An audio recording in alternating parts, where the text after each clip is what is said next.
श्रोता प्रेमियों, मैं राम सागर शास्त्री आप लोगों के समक्ष रखने जा रहा हूं एक प्रसंग, चिताभस्म का रहस्य।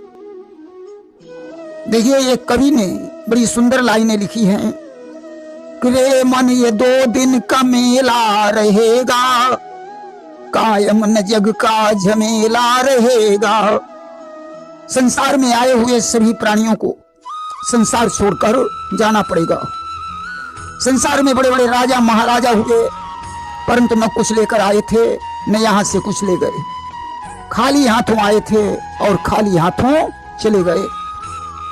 लिखा है कि बलि विक्रम धेनु दधीच गए और पारथ गए जिन भारत ठाना। गए दुर्योधन जंग जुरे जिन 64 कोसल छत्र बुताना। बाली गए बलिराम गए जिनकी कखरी 10 शीश समाना। और धरा को प्राण यहाई तुलसी जो फरासो झरा जो बरासो बुताना। तमामों वीर तमामों पराक्रमी राजा इस पृथ्वी पर आकर चले गए। धन दौलत जहां की तहां पड़ी रही, कुछ भी साथ में नहीं गया। एक शायर ने लिख दिया कि जाएगा जब जहां से कुछ भी न पास होगा। 2 गज कफन का टुकड़ा तेरा लिबास होगा। इसीलिए जिंदगी को किराए का घर बताया गया है कि जिंदगी एक किराए का घर है, एक न एक दिन बदलना पड़ेगा। मौत जब तुमको आवाज देगी, घर से बाहर निकलना पड़ेगा। ढेर मिट्टी का हर आदमी है, बाद मरने के होना यही है। या तो तुरबत बनेगी जमीन पर, या चिताओं में जलना पड़ेगा। जिंदगी एक किराए का घर है, एक न एक दिन बदलना पड़ेगा।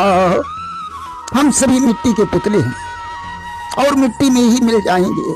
मुसलमान हैं तो कब्र में दफना दिए जाएंगे, हिंदू हैं तो चिता में जला दिए जाएंगे। देखिए, डोली और अर्थी में थोड़ा ही अंतर है। डोली पर चढ़कर दुल्हन जब ससुराल जाती है तो 4 लोग डोली को कांधा देते हैं।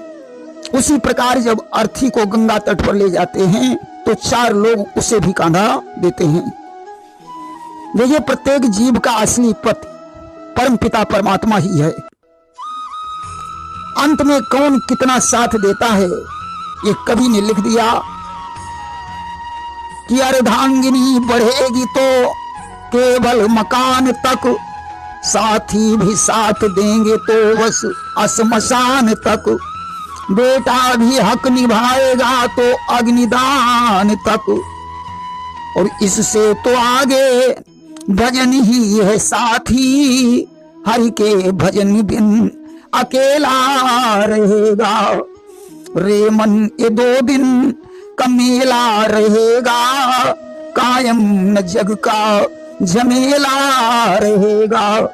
पत्नी दरवाजे तक साथ देती है, साथी स्मशान तक साथ देते हैं, पुत्र का साथ अग्निदाह तक होता है। इससे आगे तो परमात्मा का नाम ही साथ देता है।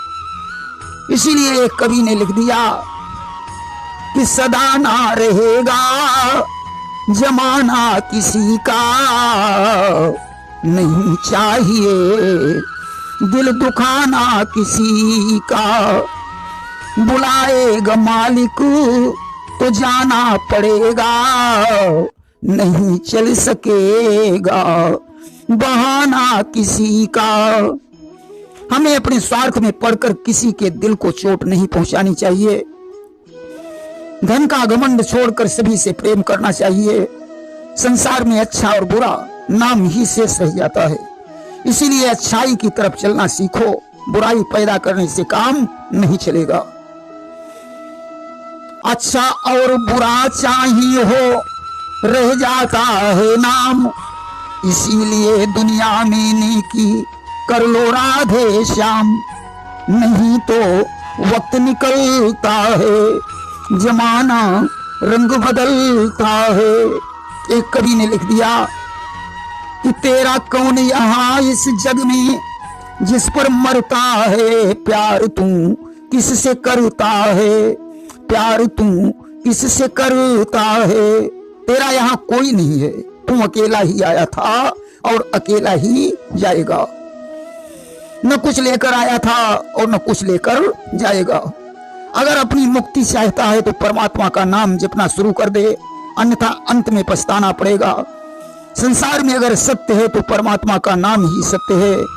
राम नाम सत्य और झूठ है जगत सब, राम गुण पावन पुनीत नित्य गाइए।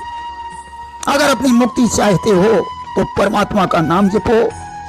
देखिए, जीव जब मरता है और उसकी अर्थी को लेकर जब लोग चलते हैं तो बोलते हैं राम नाम सत्य है, सत्य बोलो मुक्ति है। यह बात बिल्कुल सत्य है।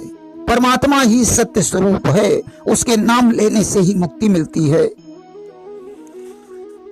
देखिए, भगवान शंकर अपने शरीर में चिता की भस्म क्यों लगाते हैं, आखिर इसका क्या रहस्य है? आइए हम आप लोगों को चिता भस्म का रहस्य बताएं। देखिए, भगवान शंकर को राम का नाम बहुत प्रिय है, जिसका स्मरण वे आठों याम करते हैं। एक बार की बात है, किसी नगर में एक व्यक्ति की मृत्यु हो गई। लोगों ने कफन लाकर उस मृतक व्यक्ति की अर्थी सजाई। 4 लोगों ने उसमें कान्हा लगाया।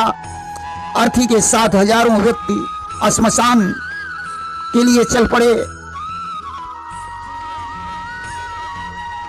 कि एक अर्थी को सजाकर लोग घर से चल पड़े। 4 ने कांधा दिया, पीछे हजारों चल पड़े। कहां ले जा रहे हैं? गंगा के तट पर, उस मृतक का अंतिम संस्कार करने के लिए। अब आगे वाले बोल रहे थे राम नाम सत्य है और पीछे वाले कह रहे थे सत्य बोलो मुक्ति है। आगे वाले कह रहे थे राम नाम सत्य है, पीछे वाले कह रहे थे सत्य बोलो मुक्ति है। अब तो राम नाम सत्य है की धुन जैसे ही भगवान शंकर के कानों में पड़ी, आज भोलेनाथ कैलाश पर्वत से भाग खड़े हुए और पीछे वाले लोगों के पीछे पीछे चलने लगे। यह राम की धुन सुनकर उन्हें बड़ा आनंद आ रहा था कि शिव ने यह सुना है जो आनंद में वो भर गए। पीछे पीछे लोगों के चल करके गंगा तट गए। इस प्रकार समस्त लोग श्मशान घाट में पहुंचे। वहां उन्होंने चिता बनाकर तैयार की।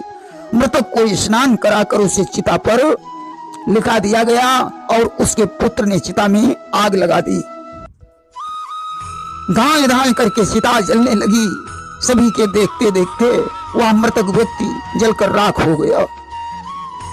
कि चंदन की चिता बना, सबको उसी पे रख दिया। आग लगाकर चिता में राख सबको कर दिया। भगवान शंकर ये सारा दृश्य दूर से देख रहे थे। इसके बाद सभी लोगों ने गंगा जी में स्नान किया और वापस लौट पड़े। भगवान शंकर भी उनके पीछे पीछे चल पड़े। परंतु भोलेनाथ ने देखा कि अब कोई भी नहीं कह रहा था कि राम नाम सत्य है, सत्य बोलो मुक्ति है। अब तो लोग सांसारिक बातों की चर्चा कर रहे थे कि लौटने घर को लगे तो राम की वो धुन न थी। राम नाम सत्य है इसकी कोई चर्चा न थी। भगवान शंकर विचार करने लगे आखिर अब राम नाम सत्य है कि धुन क्यों नहीं हो रही है। मालूम पड़ता है यह धुन तो उस मृतक व्यक्ति के साथ में ही थी जिसे शमशान में जला दिया गया। कि शिव ने सोचा राम धुन तो उस मृतक के संग थी, जो चिता में जल गया यह धुन उसी के संग थी।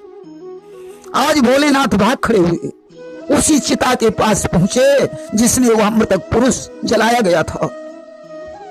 विचार करने लगे मृतक शरीर के जलने से ये राम धुन इस चिता की राख में समाहित हो गई है। कि सबके जलते राम धुन भी इस चिता में खो गई, भस्म में है वह ध्वनि कानों से ओझल हो गई। राम की ध्वनि इस भस्म में समाहित है, इसलिए अब मैं इसे सारे शरीर में लगाऊंगा।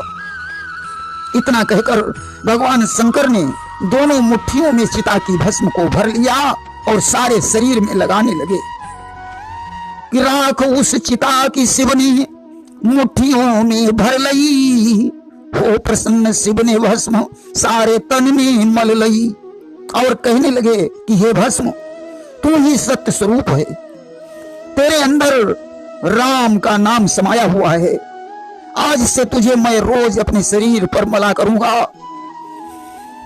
कि बोले तू ही सत्य है, तुझ में समाया राम है। बोले तू ही सत्य है, तुझ में समाया राम है। रोज तन में मैं मलूंगा, तुझ में मेरा राम है। और इतना ही नहीं, जो हमारी पूजा में चिता की भस्म चढ़ाएगा उसकी मैं हर कामना पूर्ण करूंगा। मेरी पूजा जो करेगा लाचिता की राख को, आज से पूर्ण करूंगा उसकी हर अभिलाष को। राम नाम सत्य है कि धन का आधार लेकर भगवान शंकर को उस चिता की भस्म से बड़ा प्रेम हो गया कि राम नाम सत्य है, इसकी पुजारी हो गई। इस तरह शिव को चिता की राख प्यारी हो गई। बस वहीं से भगवान शंकर चिता की राख को अपने शरीर पर मलने लगे। प्रेम से बोलिए शंकर भगवान की जय।